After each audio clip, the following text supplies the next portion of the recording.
So let's do one more example, multiplying a binomial by its conjugate. This time our numbers are a little bit bigger, still nothing too crazy yet. So multiplying 3 minus root 5 by its conjugate, that minus is going to become a plus. It's still a FOIL problem, and with FOIL there are 4 small multiplications we need to worry about. The nice thing about conjugates is we do expect the insides and the outsides to cancel once we get there. So 3 times 3 are first terms, 3 times 3 is 9. Jumping over to our outsides, the outsides are 3 and a root 5. 3 times the square root of 5 is going to be 3 root 5.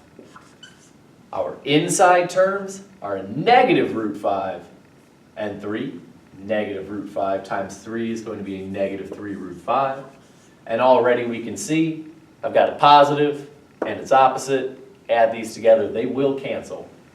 And then our last 2 terms are the negative root 5 and the positive root 5. Well, root 5 times root 5 is root 25, but the square root of 5 is just 5.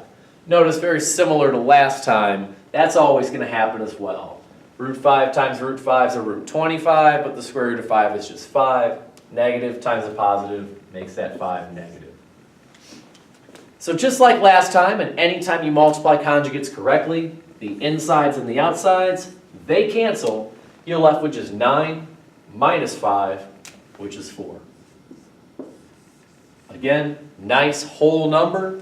We don't have any radicals anymore. That's the goal of conjugates. That's what they're good for. What we're going to wind up using these for in the next section is rationalizing denominators for your denominators of binomial.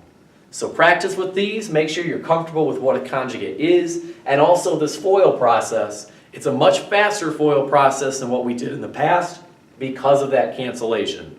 So make sure you're comfortable with these before moving on to the next section, because in the next section we actually have to use these things.